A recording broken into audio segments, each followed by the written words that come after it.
Welcome to the Fifth Trooper Podcast.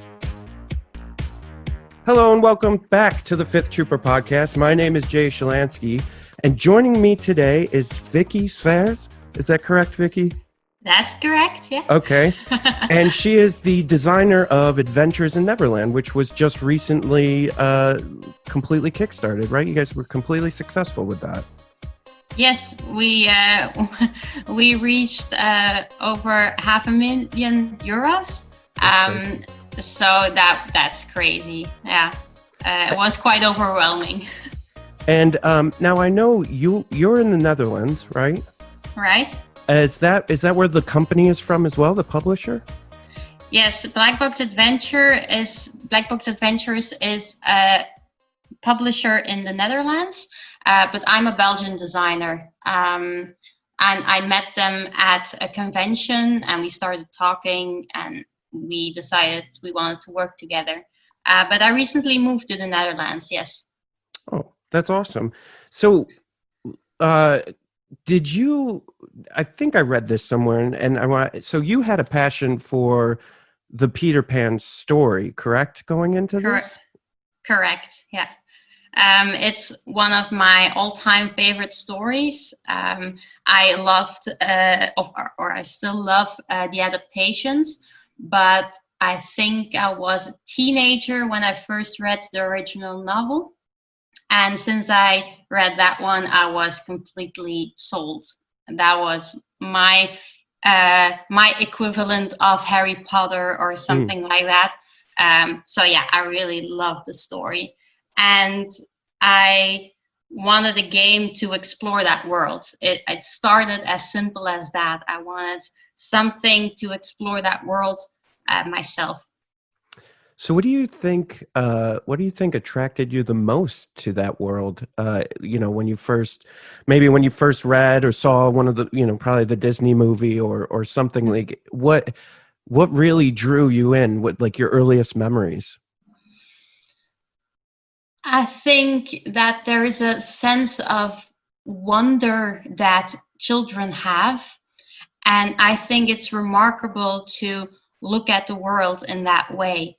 The joy of little things and the wonder in little things and the adventure. I always preferred the smaller adventures than the big epic ones. And Neverland is a world where those fairy tale things can be a reality, or they talk about it in such a way that it could be your Neverland, because every Neverland is different. And it's so rich. And well, the thing, as I got older, I appreciated the story more because you can read it on different levels. You can read it as a simple fairy tale, and then it's just a fantastic tale about fairies and pirates and mermaids and all those things. But if you start looking deeper into it, then you'll notice it handles themes like growing up and responsibility, and what does it mean to be a mother? What does it mean to be a father? What does it mean to leave childhood behind? And I'm getting quite philosophical on this. That's sorry. Okay. But, no, please. But I think that's the great thing about a novel, that you can read it in different levels. And I personally got a lot of how do you say that? Sort of like, well, I don't want to go life lessons, but some people really like Harry Potter because it's such a rich universe, and the characters feel real, and they go through real things. And I think that some fans take things from those books and apply it in their daily life to get through life or get through the day. And I think Peter Pan is my Harry Potter, so to say. And yeah, perhaps I shouldn't go too far into this, but that's okay.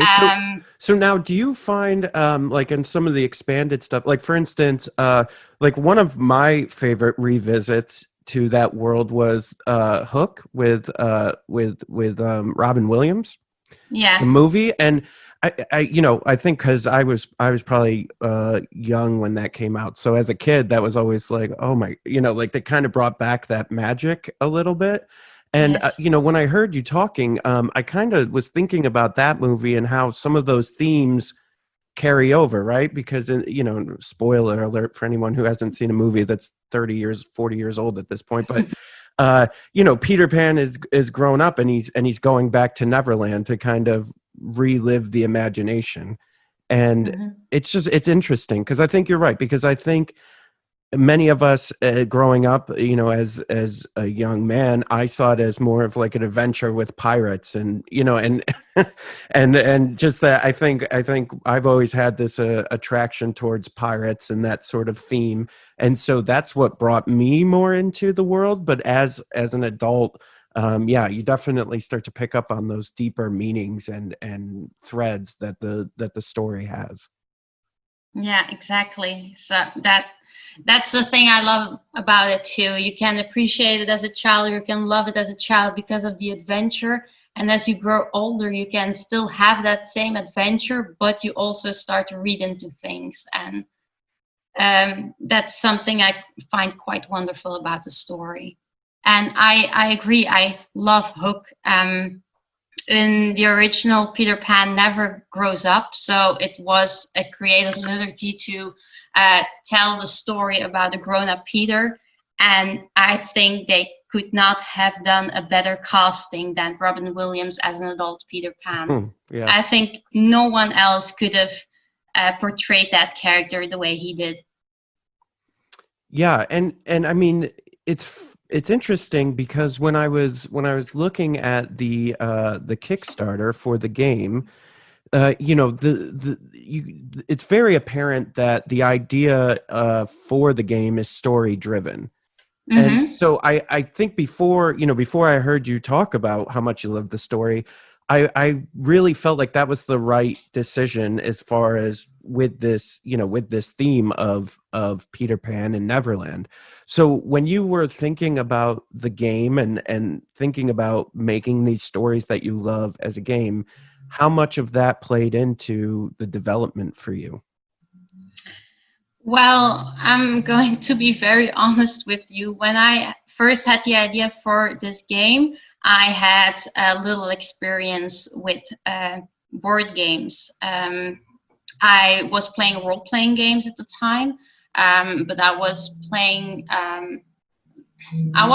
that much, that many board games. Mm-hmm. So I really started something hadn't I didn't have experience yet. Yeah.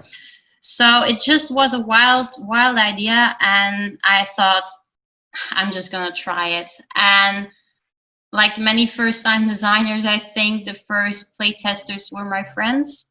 And Yep. yeah, so but at a certain point I thought I need to show this to a bigger audience, so I could get more feedback.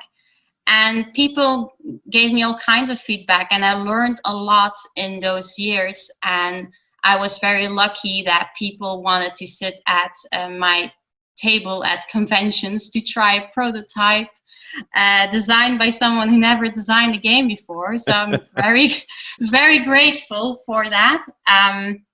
But at first, it wasn't a complex story-driven game. It was always my goal to explore the world, but it took some time to figure out how I could convey that, how we could do that. And eventually it grew into a story-driven game, and I'm really happy that we took that direction because it conveys what I've been trying to do with the game.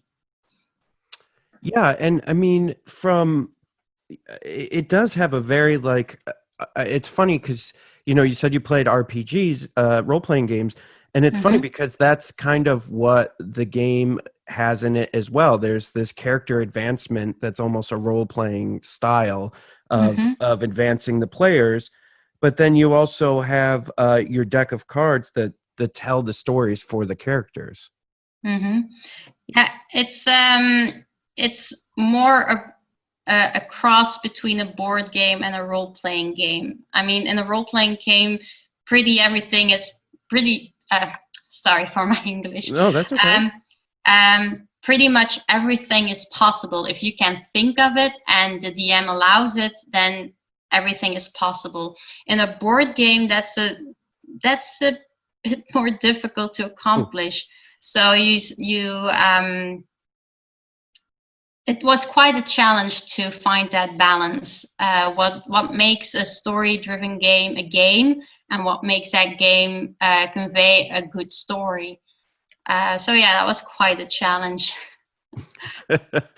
Well, I'm sure. So, how much stress, I guess, did you feel about taking such a beloved theme and story and trying to make it into a game? Was there any hesitation there for you?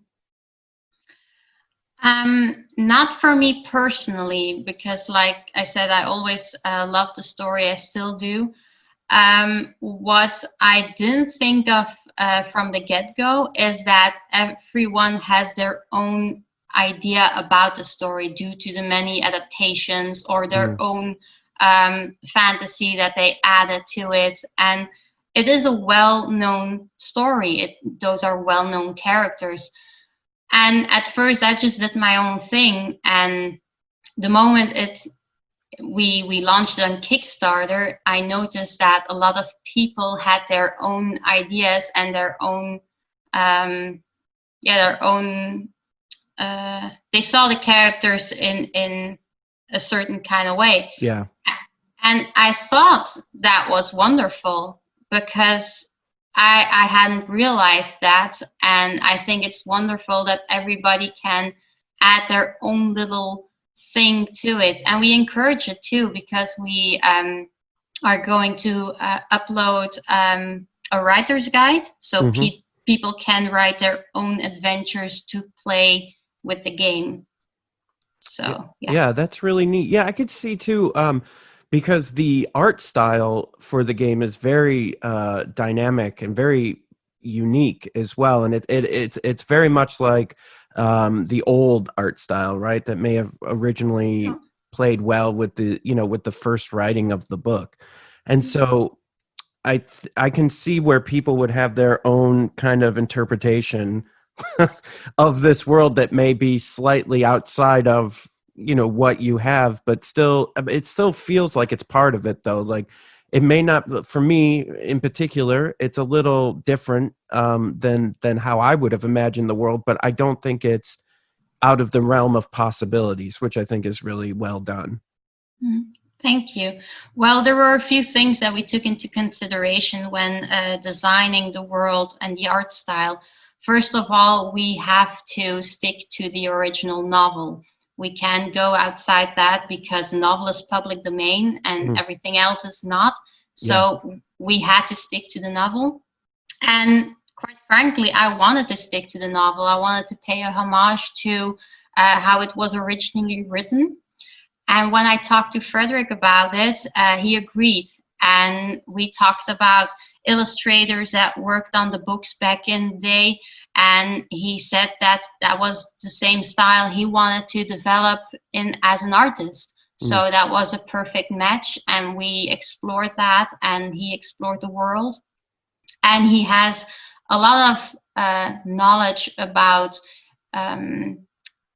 Irish and Scottish mythology, and he researched the lore that J.M. Barrie might have known and might have taken as an inspiration.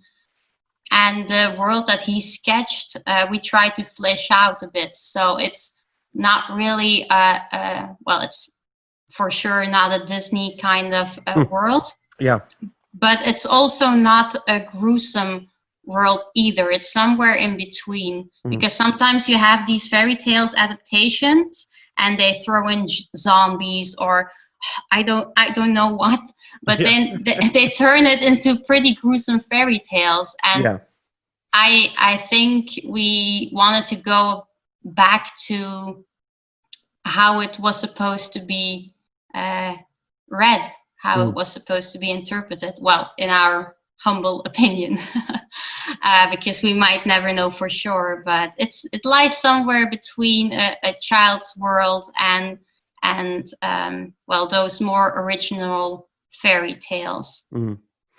Well, and I think it has to, because as it's told, the story, I suppose, is told through the eyes of children, but there's adults that exist in the world, like Hook and Shmi, and the pirates are all adults, and the mermaids are more adults, I think, than and even some of the Braves were adults as well. So it's very interesting that you say that, because I think now that I think about it, I think it has to be kind of a combination of those two things, because those people all live in that world.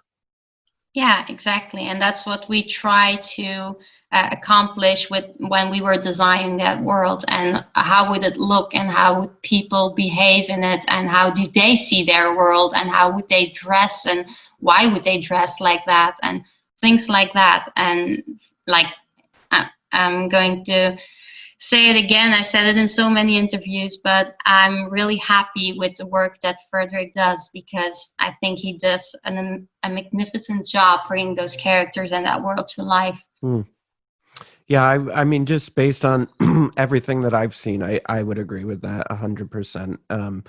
Like I said before, I had my own visions of that world, based on past experiences, but these didn't feel like a betrayal of those visions. They just felt like, oh yeah, no, that could totally be like that too. You know what I mean? Yeah. So in the game, not only can you play as Peter and I'm going to put this in quotation marks, the heroes, but you can also play as Hook. So can you kind of talk to the ideas behind being able to have, all these different characters be playable? Yes, of course. Well, first of all, because those characters get their own time in the novel as well. Perhaps some characters like Smee and Tiger Lily get a little less. I don't know what the book equivalent for screen time is, but they get less time talked about in the book. But the other characters are quite present, and some things are talked about through their eyes.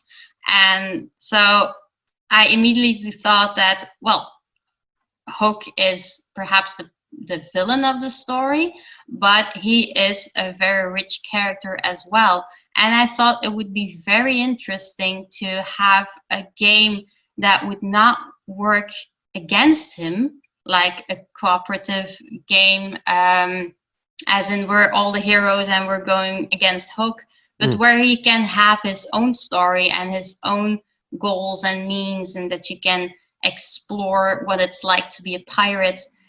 And from the get-go, I wanted it to be a competitive story, because sure, the adaptations made the others work together as a team, but in the novel that's not always the case. So I thought it was very fitting to try if we could make a competitive story game work, because most other story games that I've played were cooperative. So that was basically out of curiosity. To answer, did I answer your question? Yeah. Well, it was out of curiosity, and because I thought it fits the world. Yes, and I think now that you say that, and I'm thinking about it, because even though in the stories, Wendy's definitely intrigued by Peter, I think there's at times that they're at opposite means, right? Like Right. at times that they can, sometimes they're together, but sometimes they're like, she doesn't agree with him, or he doesn't agree with her. And so I really like that thought that every character has their own unique, even Hook being the villain, quote unquote, everyone has their own story that needs to be told. So being able to play through even the pirates is I think great. Like that's I really like the explanation of that. Yeah. Yeah, so it started out as a competitive game, but we also noticed that once we were further in development, that it also could lend itself to cooperative game. I mean, it has all the components and it has all the rules that could easily be bent into a cooperative mode. And I also noticed that a lot of people who typically play these story kind of games are a big fan of co-op. Yeah. So it started out as a competitive game, and later on we added the possibility of a co-op mode. Yeah, I think without having played the game, but I do believe that's probably a good move, because I find that some of the best story games, do provide not just competitive, but also provide that cooperative as well. So that I think that helps you meet the demand for different player types. So if someone's more of a casual player, competitive's a little harder to swallow sometimes. Yeah, that's true. Yeah. So that's why we did that. So can you some of the unique things that I noted here are that your character stories are built into decks, a deck of cards. So can you kind of explain a little bit how that works and why you chose to go that way? So basically every story consists of one deck, and every deck has 40 cards in it to tell the story. And when you start your adventure, you read the first one, and it explains a bit what went wrong or what you picked up or the problem that you want to solve. And right from the get-go, you get an option. You get to choose between two options how you want to approach this problem, how you want to start your adventure right in the setup. So the card explains you where you have to place your pawn. If you make a certain choice, which card will be the next one that you'll have to read, and so forth. And from then on, it's basically the cards tell you where story markers will drop. And when you reach that story marker, you can spend an action to go to that card and read your next story. And again, you'll get a little bit of text with what happens next, and then you get to make a choice again, which leads to different results. The thing is, 40 cards is not a whole lot to to make a very very branched story, so to say. So you start with the same card for that adventure, and you have possibly three or four end cards, and everything in between has to branch out and link to each other, and it has to read as if you were supposed to take that route. So that was quite a challenge for us. But if everything goes well, you shouldn't be able to tell if you went the long way or the short route or anything like that. So that's basically the idea. You have your story cards. They tell you which choices that you have, and depending on the choices that you make, you go to a different card. And within those choices can be, they can ask you to perform a skill test. For example, if you're planning to attack a pirate, so to say, chances are that you have to do an attack roll. And depending on your success or on your failure, you go to a different chapter. And also, I saw that there's going to be additional stories through booster packs too, correct? Correct. Because of the way that the stories are built, there is a lot of replayability, but the replayability is not endless. So that's why we offer additional stories, so that you can buy a new deck of cards and you can just use the same components and the same base game, the same characters, and then you can play through a new story. And in those boosters are also new happening cards and side quests and item cards and things like that. So you can switch up your base game as well. because we also try to do an open world Mm-hmm. where you can visit locations and where you can. I'm sorry. Did you hear that? Yeah, it's okay though. Keep going. Keep going. Okay. So we build in an open world where you can visit special locations and where you can search for items or do side quests and things like that. So it's not just your story. It's more like I am a character in Neverland. What is my adventure? How am I going to do this? And what is my experience going to be like? So when you were creating the game, and we talked earlier about play testing, and after beyond bringing it to your friends and you started to bring it to new people, was it difficult as a creator to have people offer changes to your baby, or what? Like I'm sure some changes were relatively easy, like, hey, if we did this it'd be easier to get to here, but were there changes that were hard to make? Honestly, I thought I would have a much harder time to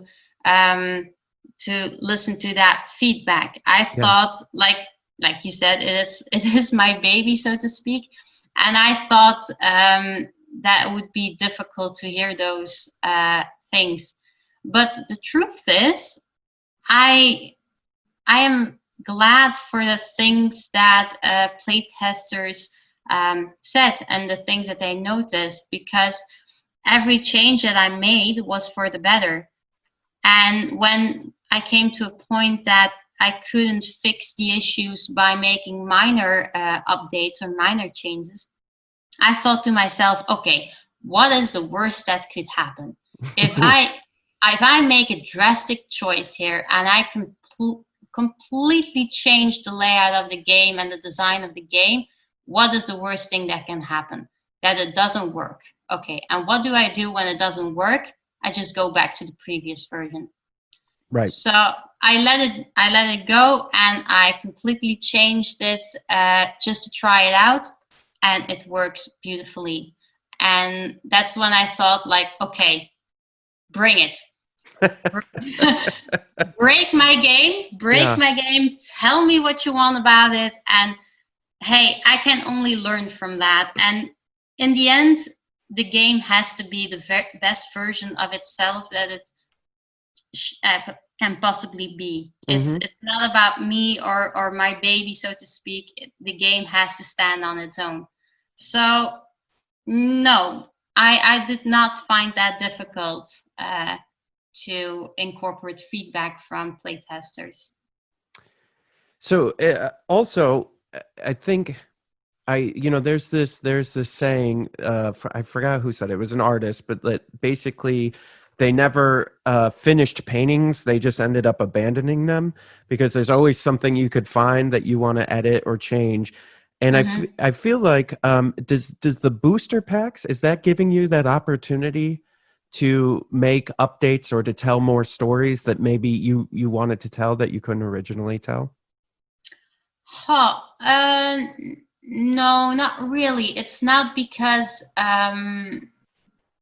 well, let me put it like this. I want to tell more stories, and I want to add replayability, but I'm happy with the base game as it is. And sure, you can make more tweaks and you can always change things, because in the end, you cannot please everyone. I know that some people will like it, some people will love it, some people will hate it. And the boosters are more something to give you more replayability and more adventure, and they're extras. And if you like the base game and you want more stories and you want more adventures, you have the opportunity to buy boosters. So what was your favorite part of designing the game and working on this? My favorite part was playtesting with the publisher because we keep going back and forth. And I think what I'm trying to say is that I really love working with Black Box Adventures because they have an open mind when they are playtesting games, and they make suggestions and we try things, and then I make suggestions and we try things. And in the end, we end up with ideas which I cannot precisely pinpoint who thought of that. Right.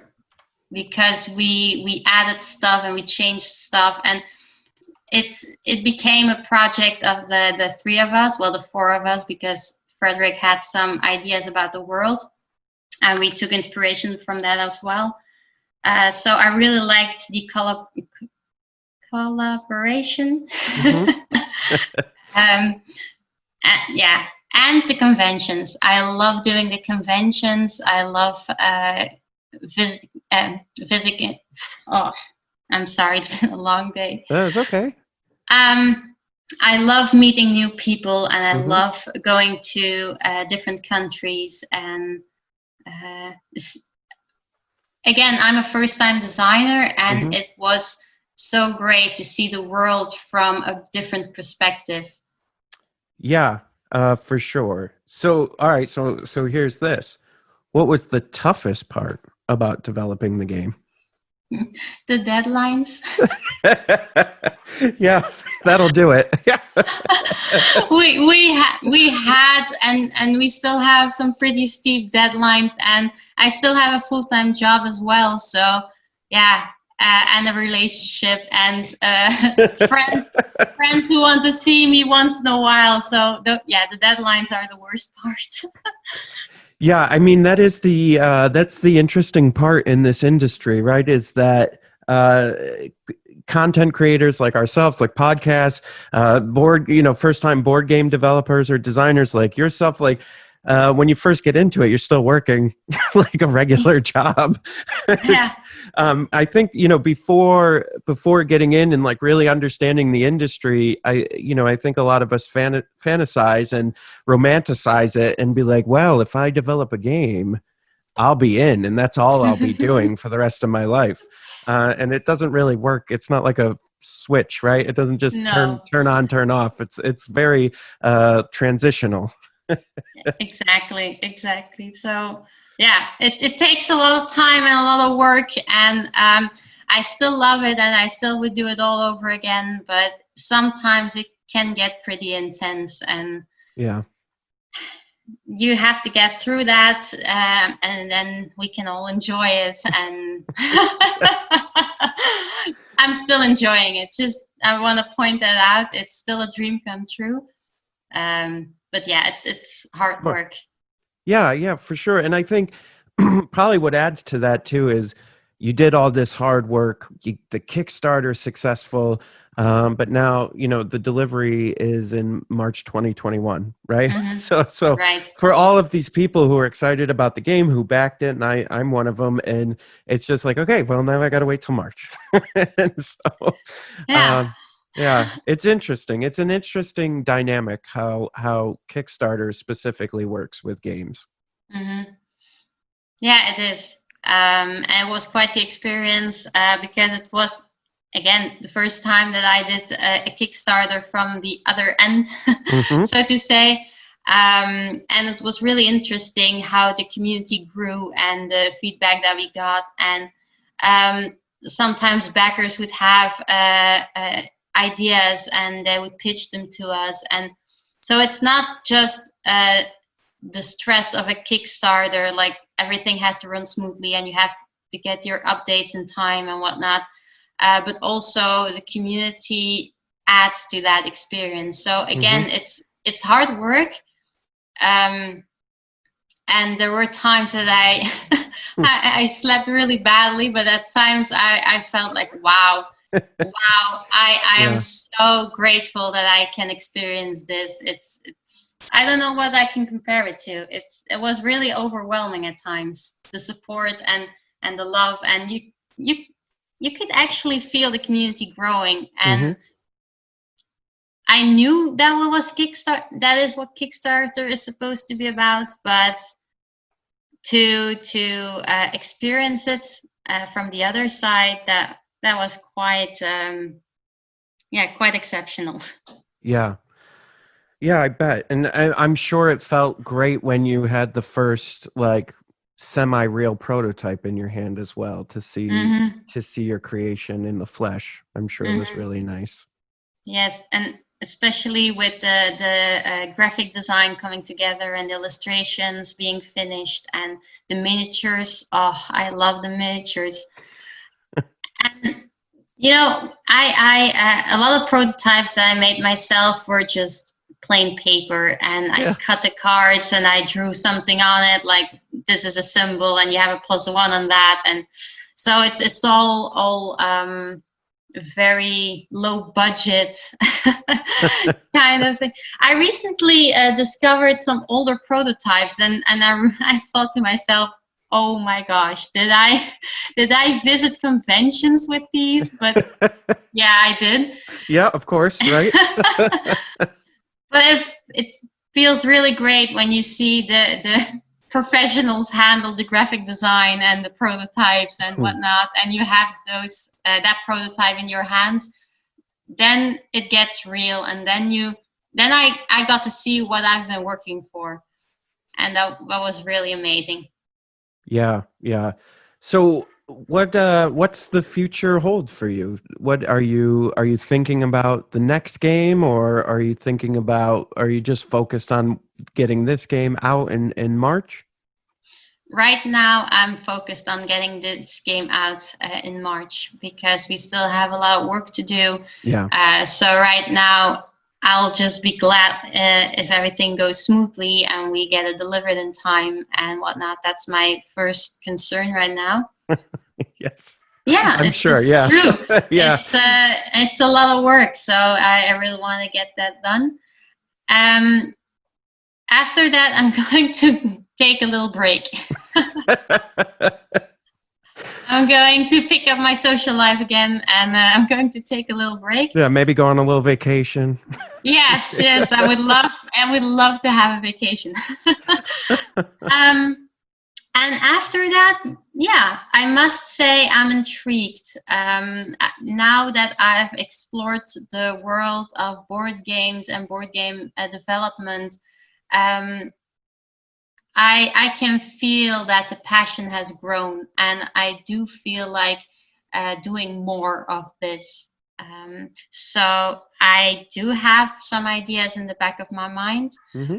And hey, who knows what the future will hold. I'm definitely going to try and make more games, but first of all, I really want to finish this game. Yeah, deliver this one first. Yeah. Yeah, exactly. Deliver this one first, and after that, who knows what the future might hold. Well, that's great. I mean, I think we're all looking forward to getting this game in our hands, and looking forward to what else you may do in the future. And congratulations on the successful Kickstarter. Really, really great. Thank you so much. Well, I don't know. Is there anything else you want to leave on besides that?